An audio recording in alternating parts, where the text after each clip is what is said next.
아이들이 어른들 예배 오는 거 쉽지 않은데 우리 하율이 또 은서가 오늘 와서 함께 예배 드립니다.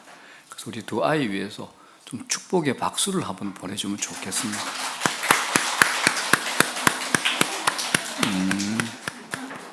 너무 예쁩니다. 예배 잘 드리고 하나님의 크신 은혜, 큰 복을 받기를 바랍니다.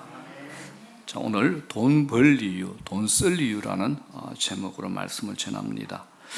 얼마 전에 조선일보 주말판에 지금 102세가 되시고 연세대학교 명예교수이신 김형석 교수의 100세 일기라는 코너에 이런 글이 실렸습니다. 지금은 세상을 떠난 B라는 여의사의 이야기가 됩니다. 이 여의사께서 의대를 졸업하고 고향인 대구로 내려가서 많은 환자들을 돌보다가 83세의 나이에 세상을 떠나게 됐습니다. 희생적인 봉사 활동을 많이 하고 특별히 가난한 환자들을 무료로 진료해주고 어려운 학생들에게 장학금을 전달하고 살다가 죽으면서까지 자신의 시신을 해부학 교실에 기증하고 떠난 모범적인 삶을 산 사람입니다. 그런데 여러 해 전에 김형석 교수께서 지방 강연을 마친 그 자리에 한 30대 남성이 자신에게 찾아와서 어려울 때 학비를 도와주셔서 대학을 졸업하게 되었노라고 인사를 하더랍니다. 그런데 아무리 생각해봐도 자신이 이 젊은이를 도와준 기억이 없어서 무슨 일인지 반문을 했답니다. 놀랍게도 이 젊은이는 세상을 떠난 비 여의사에게 도움을 받아 공부를 했는데 비 여의사가 장학금을 주면서 이런 말을 했답니다. 이 돈은 내가 주는 것이 아니고 내가 대학에 다닐 때 김형석 선생께서 도와주신 것이다. 너에게 주는 것은 김 선생을 대신해 주는 것이니까 너도 이 다음에 성장이 되고 사정이 허락되면 이 돈을 가난한 학생에게 주어라 했다고 합니다. 그제서야 김형석 교수가 이 젊은이의 말을 이해할 수 있었습니다. 김형석 교수 자신도 80년 전에 자신이 중학생 때 자신을 사랑해준 모울이라는 선교사께서 가난하게 고생하던 자신을 도와주며 말했던 것이 있었습니다. 형석아, 이건 예수님께서 네게 주는 거야. 나중에 너에게 재정적인 부요가 생기더라도 예수님께 갚는 것은 아니니까 너의 가난한 제자가 생기면 예수님을 대신해서 그 제자에게 주면 된다라고 했다는 겁니다. 그래서 김영석 교수도 B라는 여의사뿐만 아니라 여러 사람들을 도와주었고 김영석 교수의 도움을 받은 여의사도 또 다른 청년을 도와주게 된 겁니다. 그 사랑이 여럿을 거쳐서 이 젊은이에게 전달되었다고 합니다. 이것에 영어식 표현이 있습니다. 이걸 pay it forward라 그러는데 이걸 사전을 보면 선행을 하다라고 되어 있는데 구글 사전을 보게 되면 이런 뜻입니다. 다른 사람에게 갚다 이런 뜻입니다. 은혜를 입은 사람이 은혜를 갚을 때 당사자에게 직접 갚지 않고 다른 사람에게 좋은 일을 하는 것으로 갚아라는 겁니다. 여러분, 이게 그리스도인의 삶의 방식이 아니겠습니까? 우리 모두가 살아오면서 누군가에게 은혜를 받았을 겁니다. 받은 그 은혜 멈추지 말고 자신만 갖지 말고 다른 사람에게 흘려보낼 수 있는 이런 저와 여러분 되기를 주의 이름으로 축복합니다. 오늘의 말씀 주제 돈 벌 이유, 돈 쓸 이유입니다.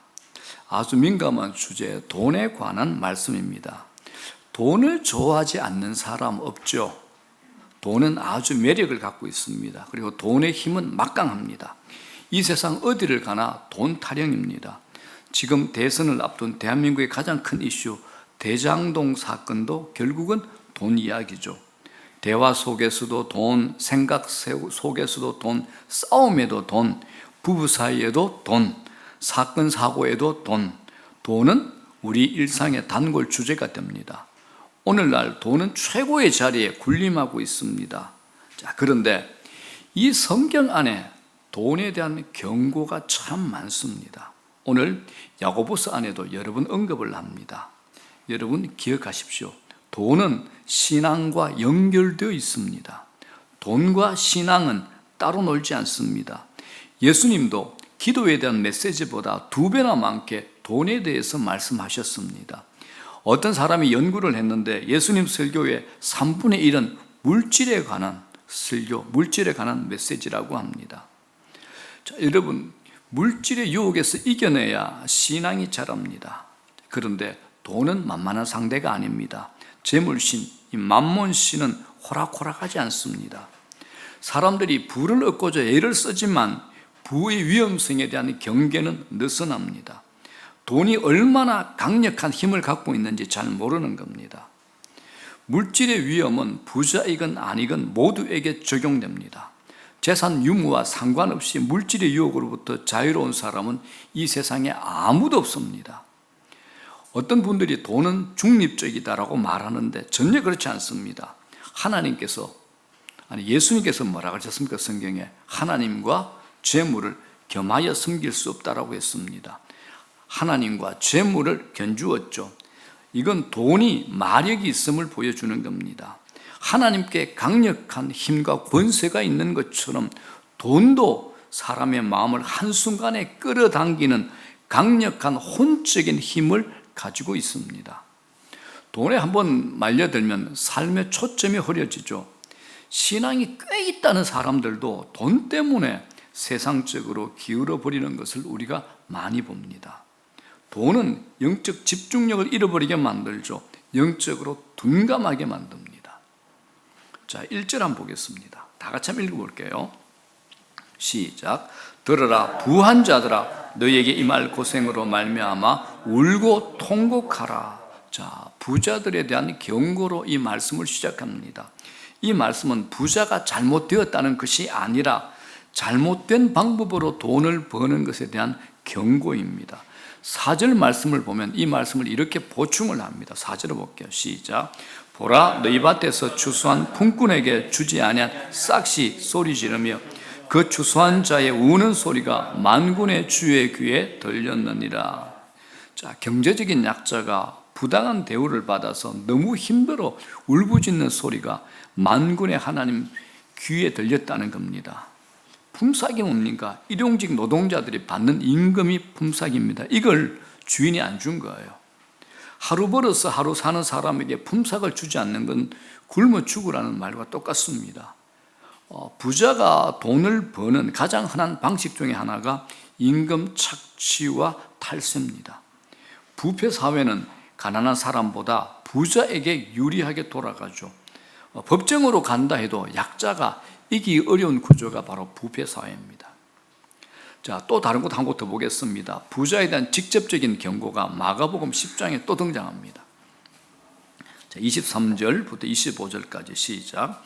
예수께서 둘러보시고 제자들에게 이르시되 재물이 있는 자는 하나님의 나라에 들어가기가 심히 어렵도다 하시니 제자들이 그 말씀에 놀라는지라.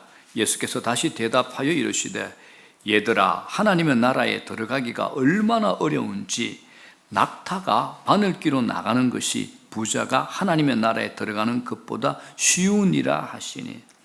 자, 주님은 부자가 하나님 나라에 들어가는 것이 불가능하다라고 얘기하지 않으셨습니다. 어렵다라고 말씀하십니다. 어떻게 어려운지 비유를 드셨는데 25절에 이렇게 얘기하죠. 낙타가 바늘귀로 나가는 것이 부자가 하나님의 나라에 들어가는 것보다 쉬운 일이라고 비유하십니다. 당시에 팔레스타인의 가장 큰 동물이 낙타입니다. 가장 작은 것의 상징이 바늘귀입니다. 바늘귀는 가장 작은 것의 상징이 됩니다. 하나님 나라에 들어가는 길이 특별히 재물을 많이 가진 사람에게 많이 좁아진다, 그런 의미가 되죠. 우리 한국 교회 안에는 전통적인 샤머니즘과 뒤섞인 기복주의적인 신앙이 많이 들어와 있습니다. 이걸 소위 번영신학이라고 얘기합니다. 아주 위험한 신학입니다. 번영신학은 복만 구하는 기복주의적인 신앙을 부추깁니다. 복을 구하는 것 나쁜 것 아닙니다. 그러나 그로부터 파생되는 많은 문제들이 있습니다. 물질적인 복만 추구하다 보면 자연스럽게 하나님 중심이 아니라 인간 중심이 되는 겁니다. 여러분, 복을 구하다가 복의 근원이신 하나님을 잃어버린다. 이건 심각하죠. 이게 기복주의 신앙의 무서운 점입니다. 번영의 복음에 또 십자가가 보이지 않습니다. 십자가가 보이지 않습니다. 십자가 없이 우리에게 무슨 복이 있고 십자가 없이 무슨 구원이 있습니까? 자신의 행복과 성공을 위해서 하나님을 이용하죠. 도구화합니다. 하나님을 주변으로 밀려보내고 인간이 중심에 서게 됩니다. 그래서 번영신학은 하나님보다 부에도 초점을 맞추고 있는 겁니다. 자, 그런데 성경은 돈을 얼마나 버느냐보다 그 돈을 어떻게 버느냐, 이걸 더 강조하고 있습니다. 세상은 다르죠. 얼마나 버느냐가 중요하지 어떻게 버느냐, 이거 별로 관심 없습니다. 그래서 오늘 야고보는 그리스도인이라면 정당하게 돈을 벌어야 한다라고 우리에게 말합니다. 돈을 얼마나 벌 것인가, 이게 주제가 아니라 어떻게 벌 것인가, 이게 주제라는 겁니다. 돈 중심의 가치관을 갖게 되면 양심을 속이고 온갖 편법을 사용할 가능성이 높아집니다. 그래서 그리스도인이라면 자신이 가지고 있는 부에 대한 설명이 가능해야 됩니다. 지금 세상이 어떤 세상입니까? 곳곳에 도박과 같은 한방, 대박, 이런 유혹이 성행하는 사회입니다. 도박의 정설이 있죠. 대부분 돈을 잃는다는 겁니다. 나도 불행합니다. 돈벼락 맞으면 좋겠다, 이런 분이 있는데 여러분, 그 벼락은 진짜 벼락하고 아주 비슷합니다. 인생을 파괴시키는 겁니다. 이것처럼 경제적인 사회 속에서 돈은 항상 유혹 중에 유혹이 됩니다. 돈이 없으면 아무것도 할 수 없습니다. 돈은 우리 영혼까지 한순간에 흔들어 놓고 하나님으로부터 멀어지게 할 위력을 가지고 있습니다. TV에 시청률 높은 프로그램 있죠. 앞뒤로 뭐가 있을까요? 광고들이 줄을 서 있습니다. 그 광고를 보게 되면 멀쩡한 물건인데 새로 사고 싶은 욕망이 확 듭니다. 우리 집에 청소기 아무 문제가 없는데도 광고를 보고 있으면 꼭 저 청소기로 바꿔야지 우리 집이 제대로 청소가 되겠다, 이런 유혹을 이제 갖게 됩니다. 저는 먹는 것하고 친하지 않습니다. 그럼에도 어떤 날 광고를 보고 있으면 야, 저거 정말 먹고 싶다 라고 저를 유혹하고 충동 구매할 정도의 광고가 내 마음을 흔들어 놓습니다. 성령으로 내 영이 충만해야 되는데 업그레이드 영이 나를 강력하게 자극하고 건드리고 유혹합니다. 그래서 이 시대에 제일 무서운 악령이 뭐냐? 업그레이드 영입니다. 업그레이드 영이 제일 무섭습니다, 여러분들. 재물에 관련된 문제를 그대로 두고 신앙생활 가능하지 않습니다. 그래서 예수님은 재물에 대해 관련된 말씀, 돈에 대한 관련된 말씀을 참 많이 하셨습니다. 우리는 실제로 눈에 보이는 것과 보이지 않는 것의 거대한 싸움판 안에 들어와 있습니다. 하나님 나라 보이지 않습니다. 그러나 돈이 지배하는 세상 매일 구체적으로 우리가 경험합니다. 돈의 힘을 온몸으로 느끼며 살아가고 있습니다. 현실에서 무서운 게 뭡니까? 돈이 주는 즐거움이 기도 응답보다 빠르다는 사실입니다.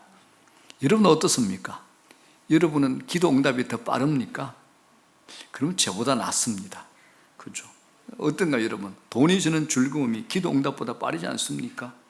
하나님의 응답은 항상 내 생각보다 느리더라고요. 그죠? 때로는 내 기도가 하나님께 접수됐는지 이게 알 길이 없습니다. 들으셨는지 안 들으셨는지.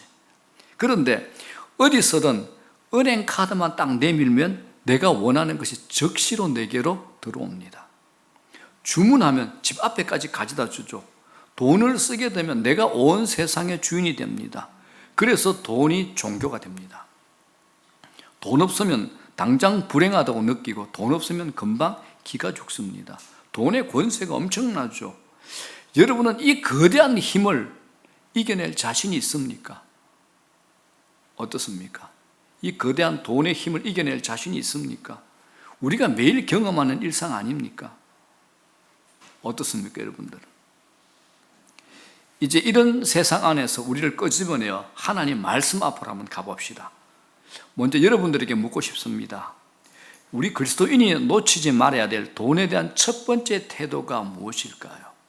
돈에 대한 첫 번째 태도 무엇일까요? 우리 그리스도인이 놓치지 말아야 될 돈에 대한 첫 번째 태도, 은혜입니다. 은혜입니다.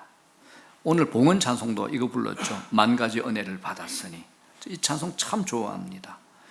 그리스도인이 돈을 대하는 태도를 보면 그 사람이 하나님의 은혜를 얼마나 이해하고 있는가를 알 수 있습니다.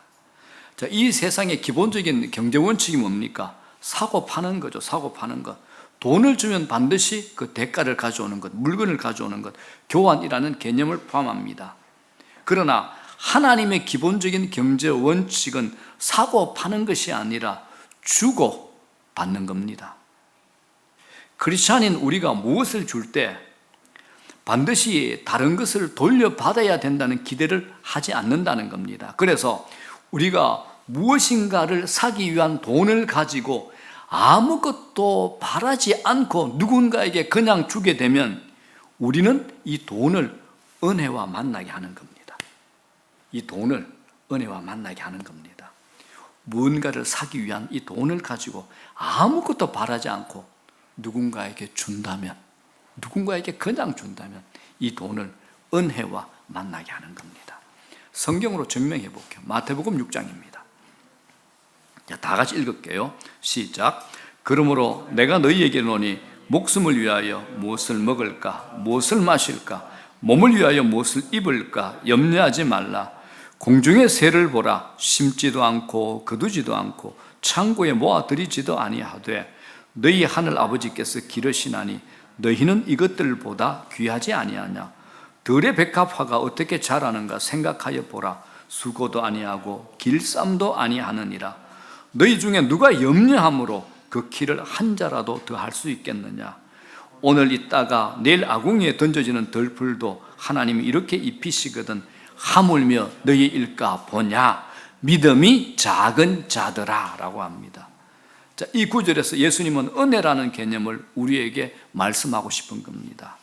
예수님은 아무에게도 주목받지 못하는 참새나 그냥 길거리에 널려져 있는 백합조차도 심거나 거두거나 수고하거나 길쌈하지 않아도 하나님은 그들의 기본적인 필요를 채워주신다고 말씀하고 계십니다. 자신이 수고하고 일한 것 때문에 공급받는 것이 아니라 단지 하나님께서 그들을 귀하게 여기셔서 보살핌을 받는다는 것입니다. 그러면서 예수님께서 친히 요점을 이렇게 집어주시죠. 새나 꽃이 아니라 내가 너희를 얼마나 더 사랑하는지, 얼마나 더 귀하게 여기는지 아는가. 이 믿음이 없는, 믿음이 적은 자들아 라고 믿음 없는 우리를 향한 사랑의 따끔한 지적을 하고 있는 겁니다. 믿음의 문제입니다, 여러분. 우리 삶의 기본적인 쓸 것은 항상 아버지께서 단지 우리를 사랑하시기 때문에 채워주신다는 말씀입니다. 이게 하나님을 향한 우리의 기본적인 신뢰가 됩니다. 그러므로 여러분, 생활 속에 염려나 문제를 만나게 될 때 나의 시선이 어디를 보고 있는가 이걸 확인하셔야 됩니다. 이게 하나님을 향한 기본적인 신뢰가 되는 겁니다. 우리가 세상을 바라보는 순간 염려가 찾아오죠. 하나님은 우리의 염려를 하나님을 신뢰함으로 믿음으로 거두내는 승리를 하기를 원하십니다. 어떤 날 하나님은 우리의 필요를 금방 채워주실 때도 있습니다. 그러나 어떤 날은 금방 채워주시지 않으실 때도 있습니다. 왜냐하면 그 어려운 순간 그 필요가 너무나 절박해도 우리가 세상과 타협하지 않고 하나님만을 신뢰할 수 있도록 하기 위함입니다. 하나님은 우리 인생에서 그 훈련을 반복하십니다. 네가 아무리 어려워도 세상을 의지하거나 너의 방법과 수단을 의지하지 않고 나만을 의지하고 있느냐, 하나님께서 이것을 확인하시기를 원하신다는 겁니다. 그래서 어떤 때는 하나님의 백성들이 극한 상황까지도 갑니다. 그러나 그때가 우리의 믿음을 드러내야 될 순간입니다. 그 순간에도 믿음은 변하지 않고 하나님만을 신뢰하는 훈련에 합격하면 그 다음에 하나님께서 우리의 필요를 흘러 넘치도록 채워주시는 역사가 일어나게 되는 겁니다. 이 관문을 여러분 통과하셔야 됩니다. 어떤 순간에도 하나님만을 의지하고 바라보는 신앙에서 조금도 양보하지 않고 승리하는 여러분이 되시기를 주의 이름으로 축원합니다. 우리에게는 하나님의 공급의 약속이 있습니다. 세상 사람과 우리가 사는 방식은 근본적으로 다릅니다. 우리의 공급은 하늘로부터 오고 나의 생존은 하나님이 책임지시지만 세상 사람들은 자기의 힘과 방법을 동원해서 살아갑니다. 더불어 내 삶의 결핍도 하나님과의 관계와 연관이 있습니다. 우리 삶의 결핍이 찾아올 때 우선으로 해야 할 일이 뭐냐? 하나님께로 돌아가는 겁니다. 하나님께로 돌아가는 겁니다. 물질의 결핍이 지속될 때 영적인 관점에서 보고 하나님과의 관계에서 내가 바로 서 있는가를 여러분들이 확인하셔야 됩니다. 어려움이 올 때 내 힘으로만 풀려고 하면 더 꼬입니다. 더 꼬일 겁니다. 바짝 엎드려 주님께 물어야 됩니다. 어려움이 닥칠 때 하나님의 손에서 풀리는 경험을 할 때 신앙이 수직 상승하게 되는 겁니다. 하나님과의 나와의 관계를 바로잡고 있으면 어떤 경우에도 염려할 필요 없습니다. 이 관계, 내 아버지 하나님, 이 관계가 우리에게 최고의 파워가 됩니다.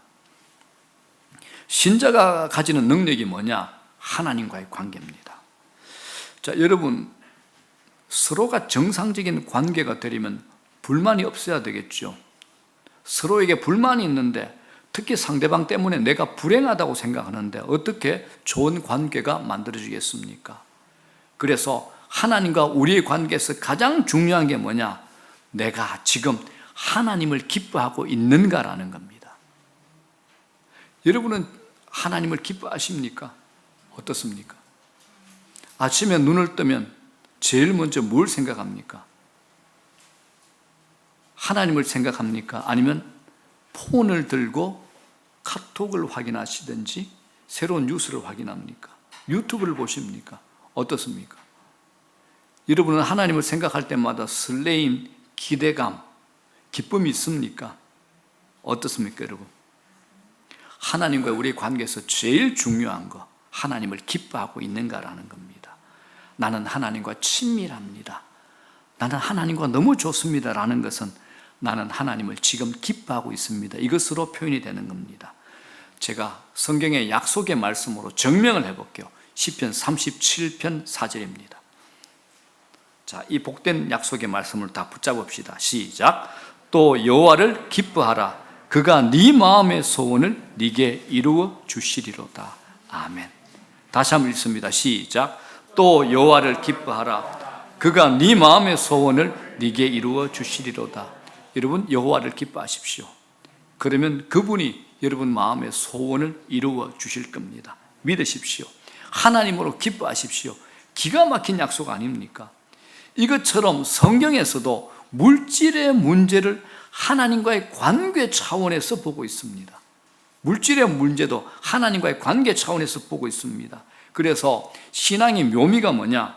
하나님께서 자녀된 우리를 사랑하시기 때문에 채워주신다는 특권을 마음껏 누리는 것이고, 그 특권이 뭐냐? 하나님께서 우리에게 공급자가 되신다는 겁니다. 이스라엘 백성들이 광야 40년 동안에 매일 만나와 메추라기를 먹었습니다.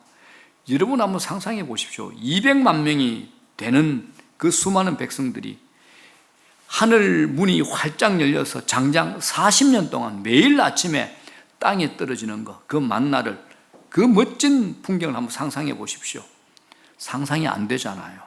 하늘의 곡물 창고는 끝이 보이지 않습니다.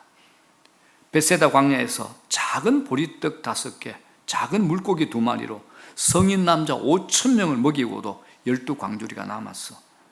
이게 뭡니까? 하나님께서 부유하시다는 것을 우리에게 보여주는 겁니다. 세계의 모든 은행이 마른 한이 있어도 하나님 나라의 은행은 무한 자산입니다. 그래서 바울이 빌립보 교회에 보낸 편지에 이런 고백을 합니다. 빌립보서 4장입니다. 이렇게 얘기하죠. 내게는 모든 것이 있고 또 풍부한지라. 나의 하나님이 그리스도 예수 안에서 영광 가운데 그 풍성한 대로 너희 모든 쓸 것을 채우시리라고 자신의 삶에서 누렸던 것을 고백합니다. 바울은 지금 감옥에 있습니다. 한 푼도 없었습니다. 그러나 하나님의 공급하심이 한 번도 끊어진 적이 없다라고 고백합니다. 여러분들이 이걸 경험하셔야 돼요. 여러분 삶에서 이걸 경험하셔야 돼요. 하나님의 공급을 여러분들이 경험하셔야 된다는 겁니다. 이런 고백이 여러분 삶 속에도 일어나기를 주의 이름으로 축복합니다. 하나님 창조자시죠. 전능자시죠. 그래서 우리는 하나님의 부유하심을 반드시 경험하셔야 됩니다. 신자는 돈이 아니라 우리의 모든 문제를 하나님이 풀어주신다는 것을 확신하고 살으셔야 됩니다. 여러분은 지금 어디에 손을 벌립니까? 어디가 공급줄이라고 믿고 있습니까? 사람들은 공급줄이 어딘가에 따라서 거기에 모든 시선을 집중하고 에너지를 쏟습니다. 하나님으로부터 공급을 경험하지 못하면 우리는 세상의 누군가에게 구걸하며 살게 되어 있습니다. 하나님이 아닌 세상의 어떤 것에 매달려 있다면 그건 구걸입니다. 세상 눈치 보지 않고 살기를 바랍니다. 세상 사람들 예수 믿으면 밥 먹여주냐 말하잖아요. 여러분, 예수 믿으면 밥 먹여줍니다. 예수 믿으면 밥 먹여줍니다. 하나님은 우리에게 필요한 어떤 것이든 주실 수 있습니다. 모든 문제, 필요, 결핍을 하나님께 구하고 하나님으로부터 얻는 경험이 여러분 삶 속에 반드시 있기를 바랍니다. 자, 이 부분을 이제 제자 훈련 때 나누고 있었는데 어떤 분이 장난스럽게 제게 이런 질문을 했어요. 그렇다면 목사님, 하나님이 나의 공급자이심을 믿을 때 하나님이 은혜로 나의 쓸 것을 자동적으로 주신다는 말씀입니까? 제가 하는 일 그만두고 주님이 공급해 주시기만을 기다리면 되겠군요 라고 이런 질문을 제게 했습니다. 아마 지금 설교 듣는 여러분들 중에도 또 온라인 설교 듣는 분들도 이 질문을 가지고 설교를 듣는 분들이 있을 겁니다. 자, 이 질문에 대한 답이 있습니다. 열왕기상 17장의 엘리야의 삶을 통해서 그 답을 얻을 수 있습니다. 자, 열왕기상 17장 2절에서 6절입니다. 자, 다 같이 읽습니다. 시작. 여호와의 말씀이 엘리야에게 임하여 이르시되 너는 여기서 떠나 동쪽으로 가서 요단 앞 그리 시내가에 숨고 그 시냇물을 마시라. 내가 까마귀들에게 명령하여 거기서 너를 먹이게 하리라. 그가 여호와의 말씀과 같이 하여 곧 가서 요단 앞 그리 시내가에 머물매 까마귀들이 아침에도 떡과 고기를 저녁에도 떡과 고기를 가져왔고 그가 시냇물을 마셨으나. 자, 이 이야기의 배경이 이렇습니다. 선지자 엘리야가 이스라엘의 악한 왕 아합 왕에게 가가지고 왕이여 수년 동안 이 땅에 비가 내리지 않을 겁니다 라고 얘기를 합니다. 고대 농경 사회에서 가뭄, 비가 오지 않는 것은 온 나라를 피폐하게 만드는 저주입니다. 그런데 나라를 통치하는 왕 앞에 가가지고 겁도 없이 그런 말을 했으니까 말하자마자 바로 도망을 가야 됩니다. 이때에 이제 엘리야에게 하나님 임합니다. 그리고 말씀하십니다. 엘리야야, 너는 거리 시내가에 가서 숨으라는 겁니다. 거기서 까마귀를 통해 가지고 네게 떡과 고기를 먹이게 하겠다라는 약속입니다. 여러분 한번 상식적으로 생각해 보십시오. 상식적으로 숨어 지내려면 거주할 집이 필요하고 먹을 것이 필요하죠. 이건 다 돈입니다. 그런데 엘리야는 그리 시내가로 가랍니다. 까마귀가 물어다 주는 것 떡과 고기를 먹으라는 겁니다. 자, 이 사건을 여러분 의심을 가지고 생각해 보십시오. 엘리야가 하나님의 음성을 듣지 못했다면 그리 시내가로 갔겠습니까? 절대 안 가죠. 하나님께서 피신시킬 것 같으면 고급 호텔은 안 되더라도 먹을 것이 보장되는 적어도 모텔 정도, 슈퍼마켓 정도는 보내야 될 것 아닙니까? 그런데 시내가로 가랍니다. 말이 안 되잖아요. 우리가 생각하는 해답은 뭡니까? 결국 돈입니다. 그런데 엘리야는 돈만이 자신을 위한 공급처라고 생각지 않았습니다. 대신에 그는 늘 민감하게 하나님의 음성, 성령의 음성을 듣고 있었습니다. 이게 우리에게도 적용돼야 됩니다. 먼저는 하나님이 우리에게 공급하시는 통로가 무엇인지 알기 위해서 하나님과의 친밀한 관계에 있어야 됩니다. 이것도 관계죠. 친밀한 관계에 있어야 됩니다. 친밀하면 하나님의 음성이 생각을 통해 마음을 통해서 우리에게 들려집니다. 여기에서 한 걸음만 더 나가봅시다. 더 중요한 게 있습니다. 하나님은 우리 인생 가운데 공급하시는 장소와 통로를 여러 번 바꿀 것입니다. 여러 번 바꿀 겁니다. 이게 중요합니다. 여러분, 우리는 내가 공급받는 곳이 늘 한 곳이라고 생각합니다. 아닙니다. 하나님은 바꾸십니다. 자, 7절에서 9절까지입니다. 한번 보겠습니다. 다 같이 읽습니다. 시작. 땅에 비가 내리지 아니하므로 얼마 후에 그 시내가 마르니라. 여호와의 말씀이 엘리야에게 임하여 이르시되 너는 일어나 시돈에 속한 사르밧으로 가서 거기 머물라. 내가 그 곧 과부에게 명령하여 네게 음식을 주게 하였느니라. 지금까지의 공급처였던 시냇물이 말랐다는 것은 하나님께서 공급해 주시는 통로가 이제 변경되었다는 겁니다. 우리도 살다가 문제를 만나면 하나님의 공급의 통로가 변경됐다는 생각은 하지 않고 자신의 힘으로 해결하자 미친 듯이 애를 씁니다. 살아오면서 우리가 이런 실수를 얼마나 많이 범합니까? 그러나 여러분, 하나님을 신뢰하는 마음이 있다면 공급이 멈춘 것이 아니라 공급의 통로가, 공급의 장소가, 공급의 환경이 바뀌었다는 것을 깨닫는 겁니다. 이걸 여러분들 아셔야 됩니다. 많은 그리스도인들이 공급의 통로가 바뀔 때 무척 걱정하며 두려워합니다. 중요한 것은 우리 삶 가운데 공급의 장소와 통로와 환경이 여러 번 바뀔 수 있다는 겁니다. 그럼에도 공급자는 언제나 하나님이심을 믿는 겁니다. 자, 이제 쓰는 것에 대한 성경의 원칙을 나누고자 합니다. 성경은 분명히 얘기합니다. 재물을, 돈을 바로 쓰라고 합니다. 정당한 방법으로 벌고 정당하게 쓰는 법을 익히셔야 됩니다. 돈을 버는 것보다 더 중요한 것, 돈을 쓰는 훈련입니다. 돈을 어디에 쓸 것인가? 악한 곳에 쓰면 악한 돈이 됩니다. 유익한 곳에 쓰면 유익한 돈이 될 겁니다. 물질을 어디에 쓰느냐에 따라서 세상을 바꾸는 역할을 합니다. 좋은 곳에 많이 쓰면 이 사회가 밝아지고 건강해질 겁니다. 개인주의적인 사람들의 가장 미련한 일이 있죠. 물질을 모으기만 하는 겁니다. 이 쌓은 물질이 어떻게 될 것인가? 야고보서는 우리에게 이렇게 경고합니다. 쌓은 물질. 2절, 3절 보십시오. 자, 다 같이 읽겠습니다. 시작. 너희 재물은 썩었고 너희 옷은 좀 먹었으며 너희 금과 은은 녹이 슬었으니 이 녹이 너희에게 증거가 되며 불같이 너희 살을 먹으리라. 너희가 말세의 재물을 쌓았도다 라고 합니다. 무슨 말씀입니까? 물질의 유한성, 일시성입니다. 돈을 아무리 쌓아두어도 어느 순간에 사라집니다. 돈을 써보지도 못하고 내 손에서 빠져나가는 일 여러분 많이 경험해 보셨잖아요. 그래서 성경적인 관점에서 지혜로운 재테크가 어떤 것이냐? 모으는 것이 재테크가 아닙니다. 필요한 곳에 사용함으로 가치가 발생하게 하는 것, 이게 성경적인 재테크가 됩니다. 얼마 전에 신문에 노숙자가 입원을 한 얘기가 한 건이 나왔습니다. 이 노숙자, 이제 병원에 갔죠. 간호사들이 이 노숙자가 가지고 있는 보따리를 살펴봤더니 그 안에서 수천만 원의 뭉칫돈이 나온 겁니다. 그걸 꽁꽁 사가지고 이 노숙자가 베개로 하고 길거리에서 잤습니다. 그런데 죽으면 어떻게 됩니까? 죽으면 끝나는 겁니다. 들고 다니는데 돈도 무겁잖아요. 들고 다니다가 고생만 실컷 하고 훔쳐갈까 봐 걱정만 하다가 자기 인생 끝나는 겁니다. 그러므로 여러분, 사용하지 않는 돈 가치 없습니다. 돈은 사용할 때 가치가 발생합니다. 돈 버는 것 얼마나 어렵습니까? 그런데 그걸 잘못 사용하는 것처럼 억울한 일은 없다는 겁니다.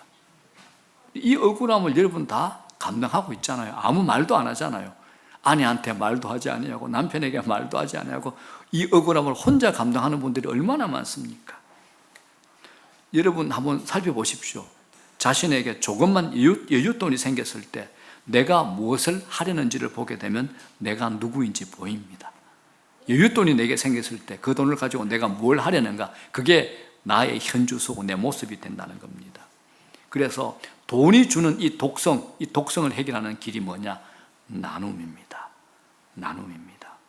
내가 가진 물질 드리고 베푸는 것 생각보다 어렵습니다. 그래서 초대교회를 보게 되면 성령이 강하게 임하실 때 이기심이 해체되고 샬롬의 공동체가 이루어집니다.